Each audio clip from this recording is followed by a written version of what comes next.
नमस्कार, मेरा नाम है संयोगिता मिश्रा और मैं काव्यपीडिया द्वारा आयोजित 10 दिवसीय साहित्य उत्सव जिसके संयोजक है, जिसके सहायक है तीखर, आज 16 अक्टूबर शाम के 6 बजे साहित्य उत्सव की श्रृंखला में आपका हार्दिक स्वागत करती हूँ। किसी भी अच्छे कवि की तरह किसी भी अच्छे कवि की तरह इनके पास तीसरी आंख है, जिसकी मदद से वह सिनेमाई तकनीकों का प्रयोग करते हैं और ऐसे दृश्य रचते हैं जो अद्भुत, मासूम और खिलंदड़ है। संवेदना बोध और शैली की सूक्ष्मता के कारण उनकी कविताओं को पढ़ने में अत्यंत आनंद आता है। ये पंक्तियां हैं अरबी भाषा की इराकी कवि दुनिया मिखाइल की। इन्होंने अब आप इन पंक्तियों के माध्यम से समझ गए होंगे कि हम किन के बारे में बात कर रहे हैं। जी हाँ, हम बात कर रहे हैं भारत के प्रसिद्ध लेखक श्री गीत चतुर्वेदी जी की, जो किसी परिचय का मोहताज नहीं है। बहुत बहुत स्वागत है आपका गीत चतुर्वेदी जी काव्यपीडिया के साहित्योत्सव श्रृंखला में। और अगर आप अच्छा साहित्य पढ़ते हैं, अगर आप लेखन में एक परिष्कृत साहित्य को पढ़ते हैं, तो आप गीत चतुर्वेदी जी के नाम से जरूर भली भांति परिचित होंगे। तो गीत जी आपका हार्दिक स्वागत है इस लाइव शो में, इस श्रृंखला में। इसी के साथ धन्यवाद आपका। जी गीत जी, जैसा कि आपके नाम से ही अवगत है, गीत, आपने अपनी किताब खुशियों के गुप्तचर की पहले या तीसरे पन्ने में चंद पंक्तियों के बीच में एक लाइन लिखी थी, एक पंक्ति लिखी थी। अपनी किताब खुशियों के गुप्तचर में आपने लिखा था कि संगीत बेहद जरूरी है। बाहरी संगीत हो ना हो, लेकिन अंदरूनी संगीत होना चाहिए। आपके नाम में जैसा गीत है, संगीत है, आप हमें कृपया इस चीज से अवगत कराइए कि संगीत आपके लेखन में और आपके जीवन में किस तरह से एक महत्वपूर्ण भूमिका निभाता है।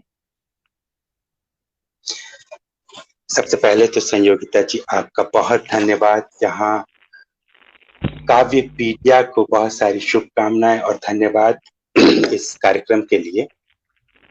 दूसरे, संगीत, गीत, देखिए अगर बहुत ब्लंटली कहूं तो सिर्फ नाम ही गीत है, बाकी गीत जैसा कुछ नहीं है, कुछ भी लयात्मक नहीं है, कुछ भी तुकात्मक, कुछ भी छंद में नहीं है, लगभग स्वच्छंद, निछंद से भी ज्यादा स्वच्छंद हैं हम। लेकिन संगीत के साथ, जैसा कि कहते हैं ना कई बार कि आपका नाम आपकी शख्सियत का निर्धारण भी कर देता है, तो पिताजी ने मेरा नाम गीत रखा और धीरे धीरे जैसे जैसे हम बड़े हुए, अपने आसपास के माहौल से चीजें लेते रहे। पिताजी मेरे संगीत में उनकी बहुत दिलचस्पी थी।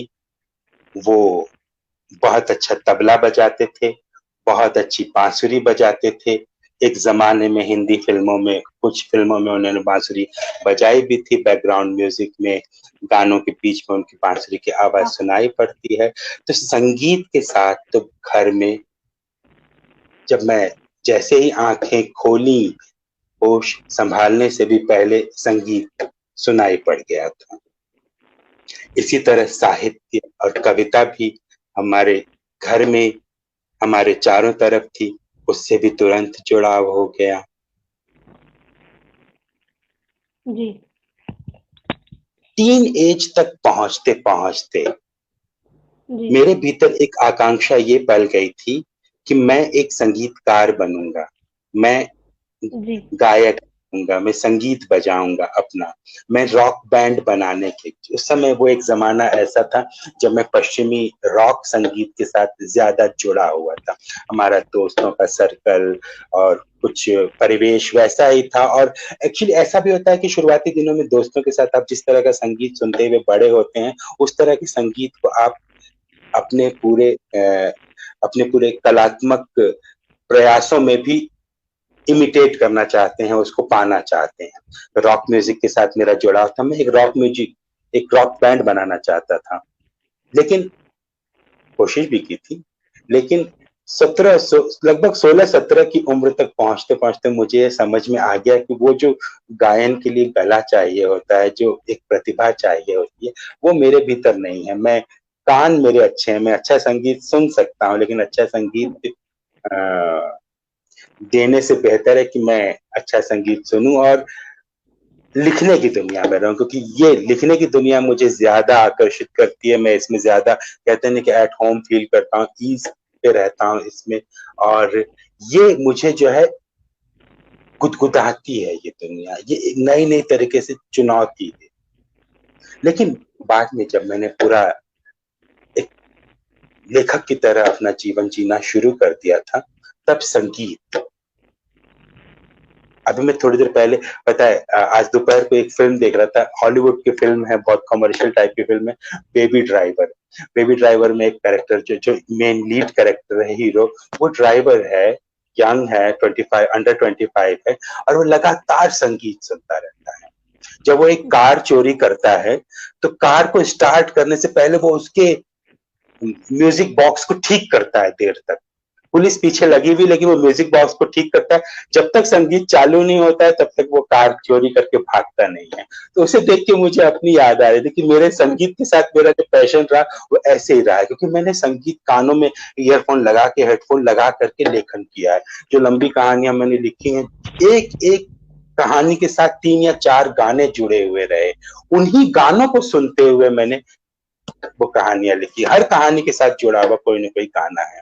अगर वो गाना नहीं बजाया मैंने, तो कई बार मुझे ऐसा लगता था कि मैं उस कहानी के थीम में, प्लॉट में घुस ही नहीं पाऊंगा। जैसे एक कहानी है सावंत आंटी की लड़कियां, वो बिगड़ैल लड़कियों पर है, एक तरह से स्वच्छंद, निर्छंद नहीं, स्वच्छंद लड़कियां जो अपना छंद, अपना बंधन खुद बनाना चाहती हैं, उस तरह की लड़कियों की कहानी है वो।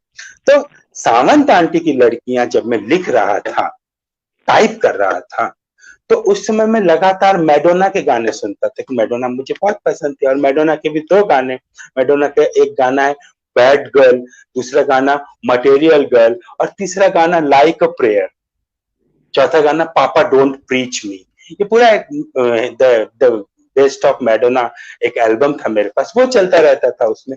तो उस संगीत का, उस लिरिक्स का सावंत आंटी की लड़कियां में कहीं कहीं इस्तेमाल भी है, कहीं उसका प्रभाव भी है। पूरा का पूरा माहौल जो है वो मैडोना जैसी एक एक जो विद्रोही व्यक्तित्व, ऑडेशियस जिसको बोलते हैं, बोल्ड। हाँ हाँ हाँ, उस तरह का व्यक्तित्व, उस तरह की बातें उस कहानी में आई।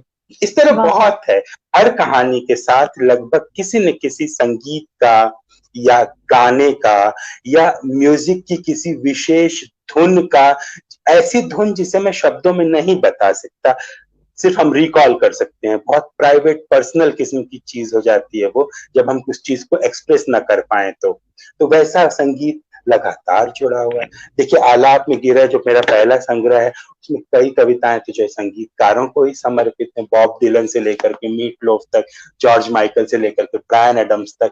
तो ये जो मुझे जिस तरह से ये सारे लोग पसंद थे, उनका संगीत मुझे बहुत अट्रैक्ट करता, बहुत इंस्पायर करता था नया काम करने के लिए, लगातार काम करने। तो आपके संगीत के प्रति रुझाव में मुख्यतः हम देख सकते हैं कि पाश्चात्य संगीत के प्रति आपका ज्यादा रुझाव था, जैसा कि अभी आपने अपने एक्सपीरियंसेस में बताया, अनुभवों में। तो टीन एज में जो है पाश्चात्य संगीत जो कि बहुत करीब था मेरे, ये सारे नाम जो मैंने लिए, ये हार्ड रॉक और हैवी मेटल संगीत से जुड़े हुए रहे, पश्चिमी संगीत से।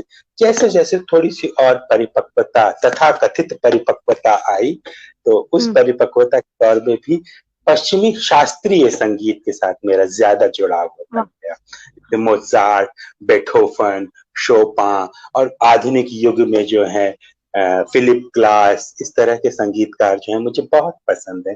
वो लगातार मेरे आसपास बजता भी रहता है। हमेशा इस कमरे में जो है, जहाँ मैं बैठ के अपना काम काज करता हूँ, संगीत की हल्की हल्की लहरी चलती रहती है, उसके बीच काम करती है। वाह, बहुत ही अच्छा आपने अनुभव शेयर किया सर। ऐसे मतलब हमेशा एक प्रश्न बना रहता था दिमाग में। आपके सारे लाइव शोज हम देखते थे, पर ये सवाल कहीं कहीं मैंने सुना नहीं कि आपके नाम में गीत जो शब्द है वो कैसे आपकी कार्य प्रणाली को, आपके नाम के साथ साथ आपके अनुभवों को कैसे प्रभावित किया इसने और कैसे महत्वपूर्ण भूमिका अदा करता है।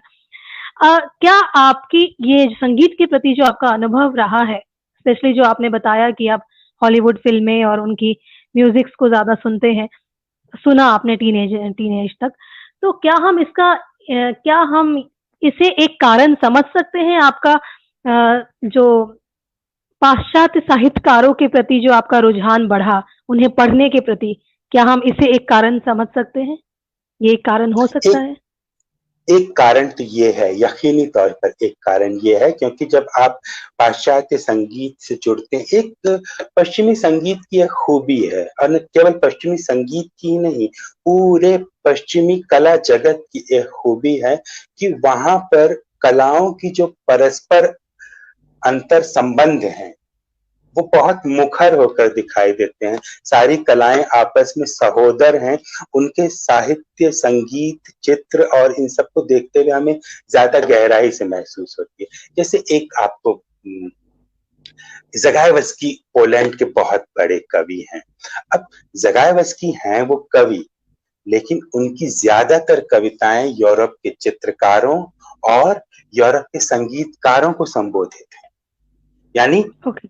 कला आपस में जी। इतना एक दूसरे से जुड़ा हुआ है। तो इसलिए जब उस टीन एज में हम सुन रहे थे, गन्स एंड रोजेस को सुन रहे थे, एरोस्मिथ को सुन रहे थे, निर्वाणा को सुन रहे थे, तो इनके जो कैरेक्टर्स हैं, जो इनकी मंडली के जो सदस्य हैं, इनके बारे में जानते भी तो ये कहीं न कहीं से किसी न किसी साहित्यिक परिवेश से या प्रभाव से जुड़े हुए भी रहते।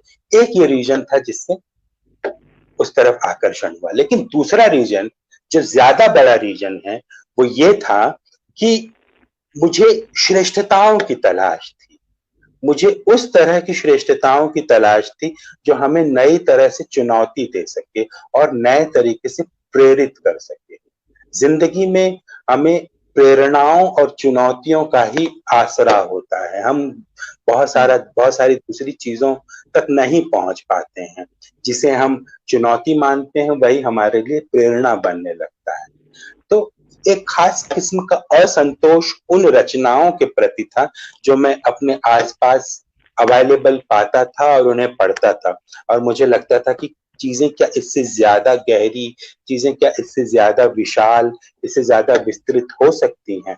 इस श्रेष्ठताओं की उस तलाश में जो है उस तरफ जाना हुआ, और एक जिज्ञासा कि और क्या है।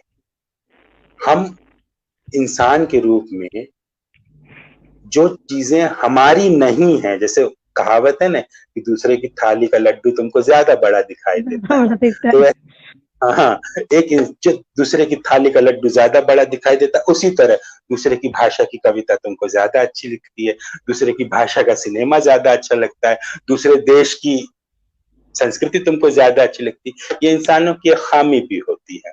तो एक शुरुआती आकर्षण भी ये था कि क्या उस तरफ ज्यादा अच्छा है, क्या बार बार नाम लिया जाता है बड़े बड़े, जैसे हम अपने यहाँ के जिन लेखकों को बहुत पसंद करते हैं, अज्ञेय को बहुत पसंद करता हूँ मैं, तो अज्ञेय के यहाँ बहुत सारे रेफरेंसेस हैं इंटरनेशनल।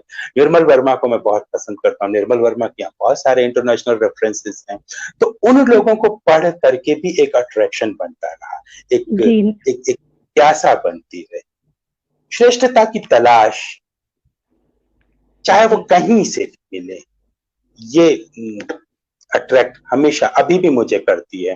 जैसे इसी क्रम में जब मैं हजारी प्रसाद द्विवेदी को बहुत करीब, बहुत ध्यान से, हिंदी में मेरे प्रिय लेखक हैं हजारी प्रसाद द्विवेदी, उनको मैं बहुत ध्यान से पढ़ता था। हमारे स्कूल में 9वीं 10वीं में जब मैं हिंदी में पाठ होते थे तो अशोक के फूल, देवदारू, ये सब जो है सिलेबस में हुआ करता था हमारे। तो हजारी प्रसाद द्विवेदी और उनकी भाषा के प्रति एक आकर्षण वहां बना। जब किताबों से ज्यादा गहरा जुड़ा हुआ तो द्विवेदी जी की किताबें उठा करके लाया मैं। द्विवेदी जी को पढ़ते हुए ठीक वैसा ही अट्रैक्शन मुझे संस्कृत लिटरेचर, उसके पहले मैं संस्कृत लिटरेचर से बहुत ज्यादा अट्रैक्ट नहीं होता था। हजारी प्रसाद द्विवेदी जैसे इनको पढ़ते हुए, निर्मल वर्मा और अज्ञेय को पढ़ते हुए अंतरराष्ट्रीय साहित्य की तरफ झुकाव हुआ, वैसे ही हजारी प्रसाद द्विवेदी को पढ़ते हुए संस्कृत साहित्य की तरफ बहुत गहरा जुड़ाव। तो एक तरह से कह सकते हैं ये तार अपने आप जुड़ते गए अलग अलग भाषाओं के साहित्य के प्रति, हाँ, संस्कृत और अंग्रेजी, तार जुड़ते गए अपने आप।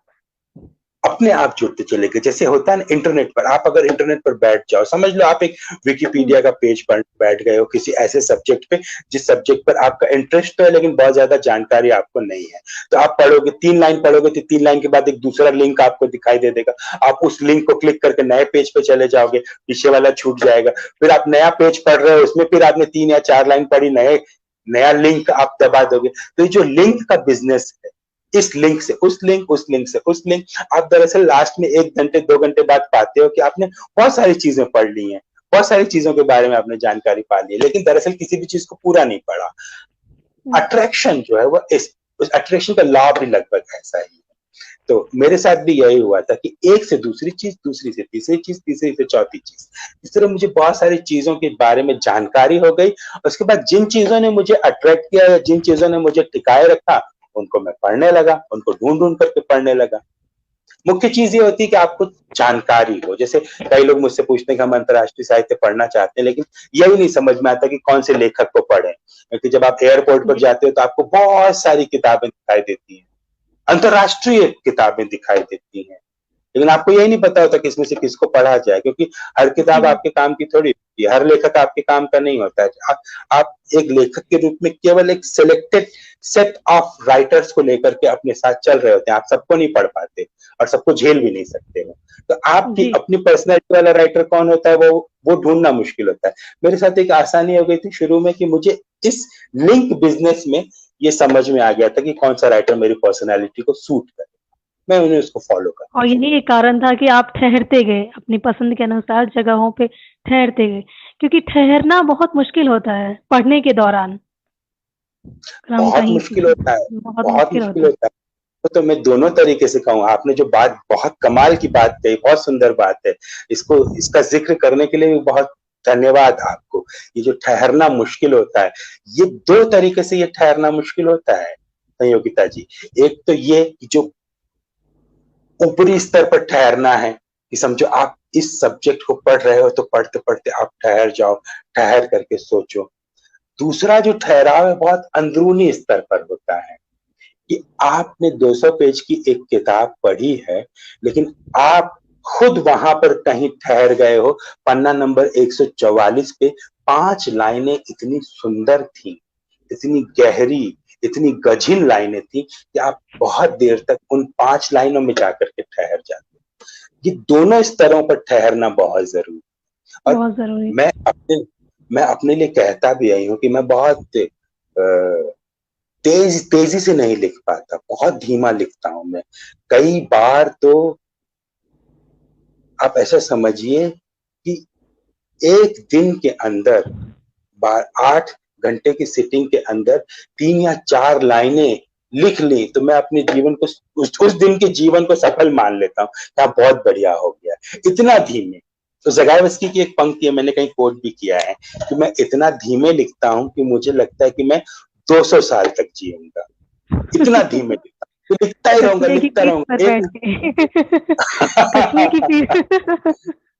कछुए की पीठ पे।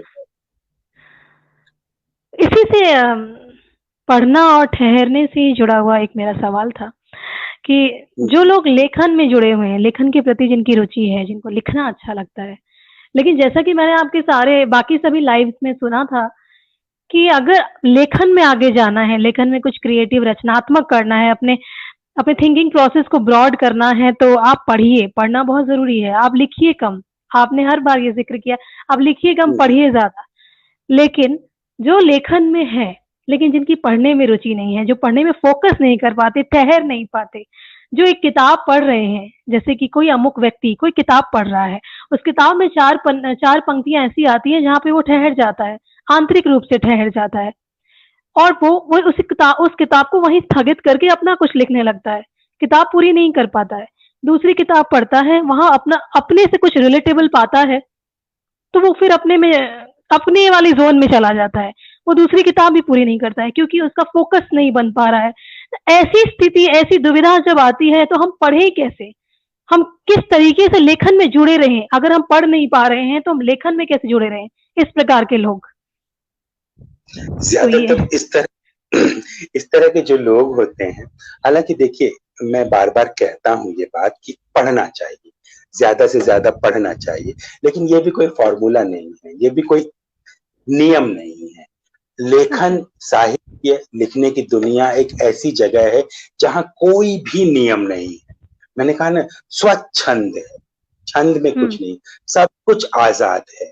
तो एक वो चीज जो मैं अपने लिए जरूरी मानता हूं, संभव है कि आपके लिए वो निहायत गैर जरूरी, ये जी। पॉसिबल है। ऐसा भी होता है कि कुछ एक लेखक इतने ज्यादा अंतर्दृष्टिपूर्ण होते हैं कि वो कुछ दूसरा ना पढ़ें तब भी उनका काम चल जाता है। लेकिन शायद ऐसे लेखक 150 साल में एक आध ही आते होंगे, ऐसी अंतर्दृष्टि वाले लेखक। बाकी ज्यादातर लोगों को अपनी प्रतिभा और अपने कौशल का विकास करते रहना होता है, और ये विकास हम पढ़ने के जरिए करते हैं। पढ़ाई तीन तरह की, मैं बार बार जोर देता हूं कि तीन तरह की पढ़ाई होती है। एक पढ़ाई होती है जिंदगी की पढ़ाई, दूसरी पढ़ाई होती है इंसानों की पढ़ाई, और तीसरी पढ़ाई होती है किताबों की पढ़ाई। इंसानों की पढ़ाई तो आप अपने आप करोगे, जिंदगी की पढ़ाई भी आप अपने आप करोगे भाई, उसको लिए आपको कोई, आप ना चाह के भी कर लोगे। आप समझिए कि आप किसी कंपनी में, किसी ऑफिस में काम करते हैं, वहां आपके साथ इतनी राजनीति की जाएगी, आप परेशान हो जाओगे कि वहां के 6 महीने में आप 100-200 इंसानों को पढ़ चुके होगे, आप अच्छी तरह से पढ़ चुके होगे। वो आपने चॉइस बाय चॉइस पढ़ाई नहीं किया, आपने वो आपको पढ़ा दिया, आपके बढ़ा आसपास के दीजिए। लोगों ने पढ़ा दिया आपको। उसी तरह जिंदगी, आप अगर 20 साल भी जिंदगी जी लोगे, लोकल ट्रेन में अप डाउन करोगे, थोड़ा इधर जाओगे थोड़ा उधर जाओगे, तो जिंदगी भी आपको अपने आप को पढ़ा देगी। आपको कोई एक्स्ट्रा एफर्ट करने की जरूरत नहीं है जिंदगी को पढ़ने की। तो अनुभव आपको यहाँ से मिल जाएंगे, बहुत सारे अनुभव मिल जाएंगे। तीसरी जो सबसे इंपॉर्टेंट चीज होती है वो है किताबों की पढ़ाई। जी। आमतौर पर हम लोग, सिर्फ हम ही नहीं, बहुत सारे लोग ये मान के चलते हैं कि अगर आप लेखन की दुनिया में आए हुए हैं तो इसका अर्थ है कि आपको किताबों से और छपे हुए लिखे हुए शब्दों से प्यार होगा। अगर आपको प्यार है और आप किताबें लिखना चाहते हैं तो इसका मतलब है कि कहीं ना कहीं आप किताबें पढ़ते भी होंगे। जैसे बहुत साधारण तरीके से ये पूछा जाए कि क्या आप किसी ऐसे संगीतकार को जानते हैं जो संगीत तो बहुत बढ़िया बजाता हो लेकिन किसी दूसरे का संगीत ना सुनता, किसी का संगीत, मतलब वो संगीत सुनने में उसका मन ही नहीं लगता लेकिन खुद अपना संगीत बजा लेता है। एक आध कोई ऐसे, मतलब मुझे तो याद आता है कि बेथोवन एक ऐसे संगीतकार थे जो किसी दूसरे का संगीत सुनते ही नहीं थे। क्यों? क्योंकि उनको सुनाई नहीं पड़ता था, वो बहरे। अगर जब तक वो बहरे नहीं हुए थे तब तक वो सबका संगीत सुनते रहे, यानी संगीत से उसको एक प्यार होगा। उसी तरह अगर आप राइटर हैं, लिखना चाहते हैं, तो आपको भी लिखे हुए शब्दों से कुछ न कुछ प्यार होगा।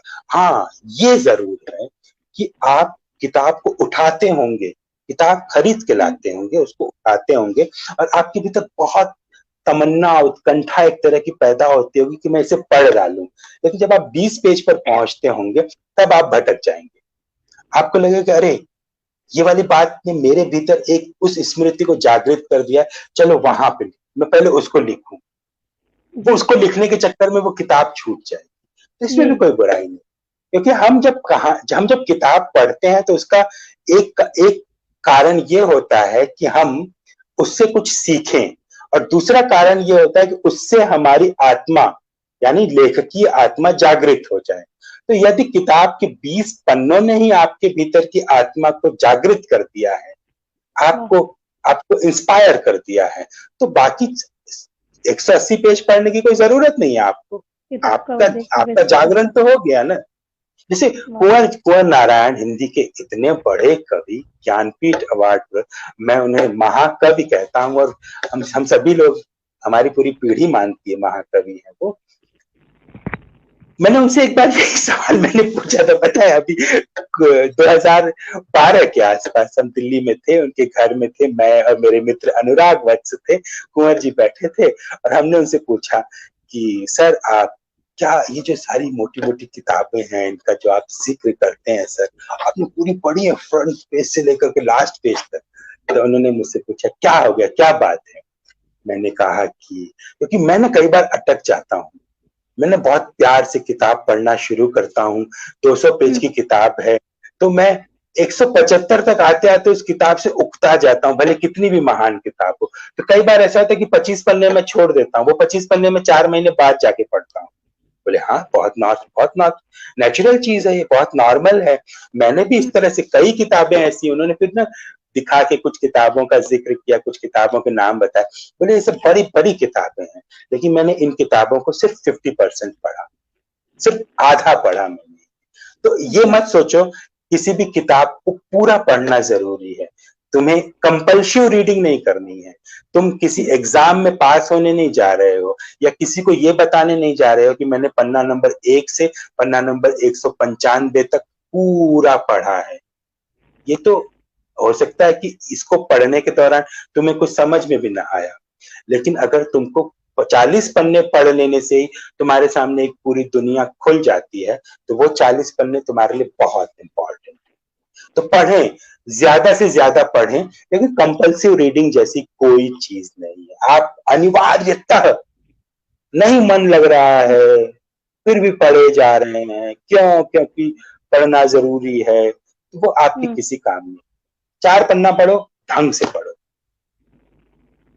जी, तो इसका मतलब हम सभी नॉर्मल कैटेगरी में आते हैं जो इस हाँ, हम प्रकार सब के। लोग एक तरह से नॉर्मल कैटेगरी में है, क्योंकि जिस समय मुझे पहले मैं खुद को लगता था कि मैं थोड़ा चीटर टाइप का हूँ, चीट करता हूँ, पूरी किताब मैंने नहीं पढ़ी, वाली किताब तो छोड़ दी है मैंने, ये तो। हाँ, लेकिन बाद में पता चला कि नहीं, हम सब, और ये बात पता है क्या, एक हम लोगों ने जैसे अरे देखो मैं उस राइटर का नाम बोल रहा हूँ जिसको अमेरिकन अमेरिकन पोएट है, अरे मैंने उसका अनुवाद भी किया है भाई, देखो ना मैं भूल गया। उसका ना एक गद्य द आर्ट ऑफ रीडिंग से जुड़ा हुआ उसका गद्य है, उसने भी अपने ऐसे एक्सपीरियंसेस उसमें लिखे हैं बाकायदा, कि कौन कौन सी किताबें वो आधी पढ़ पाए, वो क्यों नहीं पूरी पढ़ पाए। तो ये नॉर्मल है, बहुत नॉर्मल है, और ऐसा होना चाहिए, होना चाहिए। हमारे जीवन में हमारे जीवन में सौंदर्य कई बार अधूरेपन से आता है, वो अधूरापन बने रहना चाहिए। वाह, बहुत अच्छी पंक्तियां हैं सर। भाषाओं की बात हो रही थी इससे पहले, तो भाषाओं से जुड़ा एक कुछ पंक्तियां मैंने पढ़ी थी आपकी खुशियों की गुप्तचर में, कि शहर के बाहर पुल के नीचे कचरे के ढेर के बीचों बीच, शहर के बाहर पुल के नीचे कचरे के ढेर के बीचों बीच मेरी भाषा का सबसे बूढ़ा कवि चाय में डबल रोटी डुबोकर खाता है। जब बात आती है भाषा की, लेखन की, तो इसमें आप नई वाली हिंदी को किस तरह से पाते हैं? नई वाली हिंदी के प्रति थोड़ा प्रकाश डालिए। मैं नई और पुरानी कैसे, कस्टमाइज्ड लैंग्वेज, लोकल लैंग्वेज, स्थानीय भाषाओं का समावेश हो जाना, क्लिष्ट जो शुद्ध हिंदी है, जो नियम अनुसार जो चलती है, उसे उससे थोड़ा हटकर अपनी कंफर्ट के मुताबिक स्थानीय भाषाओं को भी जोड़ देना, नई वाली हिंदी। ये नई वाली हिंदी की परिभाषा है तो चंद्रधर शर्मा गुलेरी ने तो आज से 100 साल पहले पूछा था, तेरी कुड़माई हो गई? तो कुड़माई तो स्थानीय भाषा थी ना, स्थानीय भाषा। तो अगर स्थानीय आंचलिक शब्दों का प्रयोग करना, स्थानीय शब्दों का प्रयोग करना नई वाली हिंदी थोड़ी है। अगर ये नई वाली हिंदी है तब तो प्रेमचंद ने भी भोजपुरी के शब्दों का प्रयोग किया है, रेणु ने भी किया है। हम शंकर की किताबें पढ़ते हैं, या क्या कहते हैं, जगदीश चंद्र का धरती धन्य आपना पढ़ते हैं, तो उसमें पंजाबी का प्रयोग मिलता है। विजयदान देथा का पढ़ते हैं तो राजस्थानी का प्रयोग मिलता है। स्थानीय और आंचलिक शब्दों का प्रयोग भाषा में नयापन नहीं, बहुत पहले से होता आ रहा है। लेकिन मैं जो नई वाली हिंदी टैग चलता है उसके बारे में अपनी पोजीशन ये क्लियर कर दूं कि मैं नया या पुराना ऐसे किसी टैग को नहीं मानता। नया क्या होता है? मैं फिर से इस बात पर कहूँ, आपको याद होगा 1900, हम साहित्य के इतिहास में पढ़ते हैं कि 1950 के आसपास नई कहानी आंदोलन शुरू हुआ। आज तक उसका नाम नई कहानी आंदोलन है। राजेंद्र यादव, मोहन राकेश, कमलेश्वर, अमरकांत, भीष्म साहनी, ये सब नई कहानी के लेखक हैं। तो नई कहानी तो इतनी पुरानी है। जब नयापन ही इतना पुराना हो जाए, नया क्या होता है? नया बहुत सब्जेक्टिव होता है। आपका नया और मेरा नया जरूरी नहीं कि एक जैसा। समझ लीजिए कि मेरे लिए काफ्का नए होंगे क्योंकि मैं काफ्का को पहली बार पढ़ने जा रहा हूँ, और आप काफ्का को 20 साल से पढ़ रहे हैं, तो आपके लिए काफ्का बिल्कुल नया नहीं है ना? तो नया चेंज हो गया, आपका नया और मेरा नया बिल्कुल अलग है। ठीक वैसे ही भाषा बदल गई। हाँ, मैं कभी लंदन नहीं गया हूँ, तो जिस दिन मैं लंदन जाऊंगा मेरे लिए वो नया अनुभव होगा, लेकिन मुझसे पहले लाखों लोग लंदन जा चुके हैं, उनके लिए कोई नया अनुभव नहीं होगा। तो ये सब चीजें, नई वाली हिंदी, नई कहानी, नई कविता, ये सब मार्केटिंग के स्टंट्स होते हैं। मार्केटिंग के स्टंट्स की तरफ राइटर्स को ध्यान नहीं देना चाहिए। वो पब्लिशर्स देते हैं, वो लिटरेरी क्रिटिक्स देते हैं, आलोचक देते हैं, ये लोग देते हैं क्योंकि उनको अपना सामान बेचना होता है। राइटर को अपनी रचना करनी है। राइटर को इन सब टैग लाइन्स की तरफ बिल्कुल नहीं जाना चाहिए, उसे अपना काम करना। एक आपको बहुत प्यारा सा एग्जाम्पल मैं देता हूँ, बहुत कम लोगों को ये एग्जाम्पल पता हुआ है। गब्रियल गार्सिया मार्केज, स्पेनिश भाषा के सबसे बड़े लेखक, दुनिया के सबसे बड़े नॉवेलिस्ट के रूप में उनकी पहचान। 1967 में उनका विश्व प्रसिद्ध उपन्यास आया जिसने दुनिया भर में साहित्य का सिनेरियो लगभग बदल के रख दिया। उस किताब का शीर्षक 100 Years of Solitude। उस किताब से पूरा जो दक्षिण अमेरिकी, लैटिन अमेरिकी लिटरेचर है स्पेनिश भाषा का, वो दुनिया के केंद्र में आ गया। उसका नाम रखा गया boom literature, the boom generation, boom पीढ़ी, बूम पीढ़ी, बूम पीढ़ी। आज तक आलोचना में, फिक्शन में बूम पीढ़ी का साहित्य कहा जाता है। और बूम बूम ये, बूम वो, बड़े सम्मान के साथ बूम का नाम लिया जाता है। वो बूम नाम जो है मार्केज के एजेंट ने मजाक मजाक में किया था, क्योंकि मार्केज की किताब से उनके एजेंट, जो महिला थी, अभी 95 इयर्स की एज में निधन हुआ उनका, उसने मजाक मजाक में इसलिए बूम नाम रख दिया था इन लोगों का क्योंकि ये सारे के सारे राइटर्स मार्केज के नेतृत्व में बहुत तेजी से उभरे थे। तो उसने कहा था, ओ ये लोग तो बूम कर रहे हैं, जैसे ब्लास्ट होता है ना, विस्फोट, वैसे बूम हुआ है इन लोगों का, और इस बूम के कारण मेरा बैंक अकाउंट भी बूम हो गया है, धड़ाधड़ पैसे आ रहे हैं मेरे पास। तो वो मजाक में कहती थी बूम, ये बूम ग्रुप से, बूम ग्रुप की किताब आने वाली है, तो ये आलोचना में बूम नाम इस तरह से चल गया। तो इसका कोई इतिहास नहीं, कोई प्रासंगिकता नहीं है। इसी तरह इन सारी टैग लाइन्स की भी कोई प्रासंगिकता नहीं होती है। ये टैग लाइन्स जो होती है 2-4 साल में, 5-10 साल में हट जाती हैं, रिप्लेस हो जाती हैं, कोई नई टैग लाइन आ जाती है। एज ए राइटर इन सब चीजों पे तो कभी नहीं सोचना चाहिए, ध्यान भी नहीं देना चाहिए। तो इसी से जुड़ा ये एक और सवाल मेरे मन में आ रहा था सर, कि एक अच्छा लेखक बनने के लिए, जैसे कि अगर हम अपनी किताब पब्लिश कराते हैं, क्या हमारी भाषा शैली को ट्रेंड होना, हमारी भाषा शैली मजी हुई होनी जरूरी है? उसमें नए शब्दों का या अच्छे शब्दों का समागम होना जरूरी है, या फिर हम अपनी सहूलियत से जो हमारे आसपास भाषाएं जो हम अपने दोस्तों और मित्रों में यूज करते हैं, प्रयोग में, रोजमर्रा में जो प्रयोग लाते हैं, उनका भी समावेश कर सकते हैं बजाय एक साहित्यिक भाषा का? क्या ऐसा होना जरूरी है एक अच्छा लेखक बनने के लिए? ये सब चॉइसेस की बात है कि हम किस तरह की राइटिंग अपने लिए चुनते हैं। देखिए, अलीशा चिनाय का एक सॉन्ग आया था, रुक रुक रुक अरे बाबा रुक, oh my darling give me a look. हम लोग छोटे थे, टीनेजर्स में। अब देखिए उसकी भाषा देखिए, अब उसमें जो है हिंदी के साथ अंग्रेजी का ऐसा इस्तेमाल किया गया कि वो बहुत फनी लगता है, बहुत हास्यास्पद लगता है। अगर कोई इस भाषा में साहित्य रचना चाहता है तो कर ले कोशिश। हास्यास्पद लगना अगर उसे गुलजार की पसंद भी है, कुछ रचनाओं में हाँ ऐसा है। हाँ, गुलजार तो खैर बहुत ऊंचे पाए के लेखक हैं, तो जिस शब्द को छू देते हैं उसको एक अलग गरिमा प्रदान कर देते हैं, बहुत ऊंचे हैं वो। लेकिन इस तरह की जो छोटी चीजें हैं, यानी हम कई बार, हमारे बोलने की भाषा अलग होती है, हमारे लिखने की भाषा अलग होती है। कई बार हम जिन शब्दों का बोलने में इस्तेमाल करते हैं उनका लिखने में इस्तेमाल नहीं करते, तब हम साहित्य की तरफ जा रहे होते हैं। लेकिन भवानी प्रसाद मिश्र की वो पंक्ति है ना कि जिस तरह तू बोलता है उस तरह तू लिख, और उसके बाद हमसे बड़ा दिख, इस तरह की पंक्ति कि जिस तरह तू बोलता है उस तरह तू लिख। तो ये हर एक के लिए ना पर्टिकुलर चॉइसेस होती है, कोई एक नियम नहीं है। मतलब मैं अगर इसमें बताऊं तो मैं सिर्फ और सिर्फ अपना अपना अनुभव बता पाऊंगा, अपना ओपिनियन दे पाऊंगा। और मेरे ओपिनियन में यदि आप हिंदी में काम कर रहे हैं तो कोशिश करें कि हिंदी को आप अच्छी तरह से जानें। जब आप संगीत कर रहे होते हैं, शास्त्रीय संगीत, तब आप रागों को अच्छी तरह जानते हैं। जब आप क्रिकेट बैटिंग कर रहे होते हैं तो सारे शॉट्स को अच्छी तरह जान रहे होते हैं। तो राइटिंग में क्यों रियायत चाहते हैं? राइटिंग में क्यों आप भाषा सीखना नहीं चाहते? अगर आपको अच्छी भाषा नहीं आती है, ट्रेनिंग लीजिए, एक कोच रखिए अपने पास, लैंग्वेज कोच रखिए। बहुत सारे लोग मिलते हैं, हिंदी के बहुत सारे टीचर्स हैं, उनको लैंग्वेज कोच बनाइए, अपनी रचनाएं लिखने के बाद उनसे कोचिंग करवाइए उन पर। वो उसकी लैंग्वेज ठीक करेंगे, उसकी भाषा ठीक करेंगे, और आप भी उस प्रोसेस में सीखते जाएंगे। सीखिए। अच्छा लेखक होने के लिए भाषा पर आपका अच्छा कंट्रोल होना चाहिए।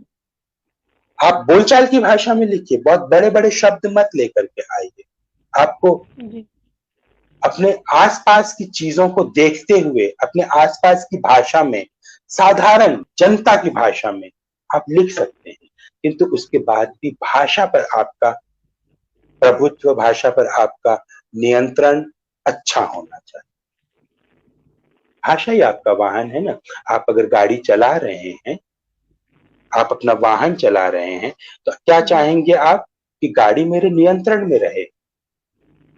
नहीं नियंत्रण में रहेगी तो कहीं ना कहीं लग जाएगी, ठुक जाएगी। आप एक लेखक हैं तो आपका वाहन क्या है? आपका वाहन आपकी भाषा है। वो भाषा आपके नियंत्रण में होनी चाहिए। आप उसके मैकेनिक हो, ये कोई अनिवार्यता नहीं है। उसमें कोई खराबी आ जाए तो कोई जरूरी नहीं कि आप खुद ही उसको ठीक करें, लेकिन इतना आपको आता हो कि आप उसको चला सकें, नियंत्रण के साथ चला सकें। ये है भाषा के साथ एक लेखक का संबंध। लेखक और भाषाविद दोनों अलग होते हैं। लेखक जरूरी नहीं कि भाषाविद हो, लेखक जरूरी नहीं है कि भाषा विशारद हो या एक सर्टिफाइड लिंग्विस्ट हो, ऐसा कोई जरूरी नहीं है। लेकिन भाषा पर उसका नियंत्रण अच्छा होना चाहिए, ये जरूरी है। बहुत बहुत शुक्रिया सर। बीच में अभी गीत चतुर्वेदी जी की एक किताब खुशियों की गुप्तचर से मैं आप ही की एक किताब से एक आपकी मनपसंद कविता हमारे दर्शक चाहते हैं सुनना। अंशुमन आर्यन जी का मैंने कमेंट देखा कि हमारे दर्शक चाहते हैं कि आपकी पसंदीदा कोई कविता इसी किताब से आप प्लीज हमारे दर्शकों को सुनाएं। ठीक है, जरूर जरूर।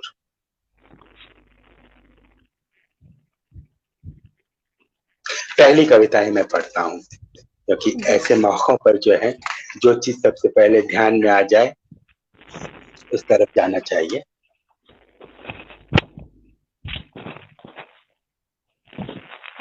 चार वचन, खुशियों के गुप्तचर की पहली कविता है ये। मैंने भी किताब रखी है। अरे वाह थैंक यू। आपने तो कुछ इसमें से बहुत अच्छी, आपका काव्य पाठ बहुत अच्छा काव्य पाठ है।